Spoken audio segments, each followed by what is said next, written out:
ত্রিপুরাতে বর্তমানে কিডনি প্রতিস্থাপন হচ্ছে। আগামী দিন লিভার প্রতিস্থাপনের সমস্ত রকম প্রচেষ্টা নেওয়া হচ্ছে। পাশাপাশি ত্রিপুরার স্বাস্থ্য পরিষেবার পরিকাঠামোকে শক্তিশালী করার লক্ষ্যে কেন্দ্রীয় সরকারের উদ্যোগে বিভিন্ন পরিকল্পনা গ্রহণ করা হচ্ছে। বর্তমানে ত্রিপুরা রাজ্যে বিনামূল্যে হেপাটাইটিস বি এবং সির রোগের চিকিৎসা প্রদান করা হচ্ছে। শনিবার হেপাটাইটিস ফাউন্ডেশন অব ত্রিপুরা আয়োজিত অষ্টম লিভার কন সম্মেলনে এই কথাগুলো বললেন রাজ্যের স্বাস্থ্যমন্ত্রী তথা মুখ্যমন্ত্রী ডক্টর মানিক সাহা। এদিন হেপাটাইটিস ফাউন্ডেশন অব ত্রিপুরার উদ্যোগে আয়োজিত দুদিনের অষ্টম লিভার কন সম্মেলন আগরতলার হাপানিয়া আন্তর্জাতিক কনভেনশন সেন্টারে অনুষ্ঠিত হয়।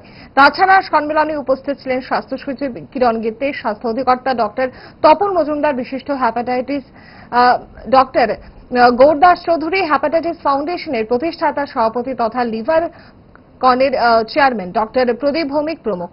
এবারের সম্মেলনের মূল থিম হল liver health for all, empowerment of community.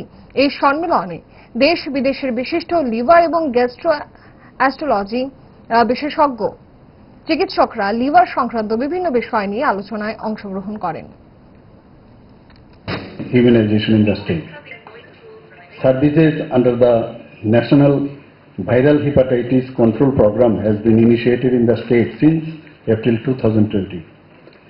At present, the rapid kit-based diagnosis of hepatitis B and hepatitis C has been made available up to the sub-central level.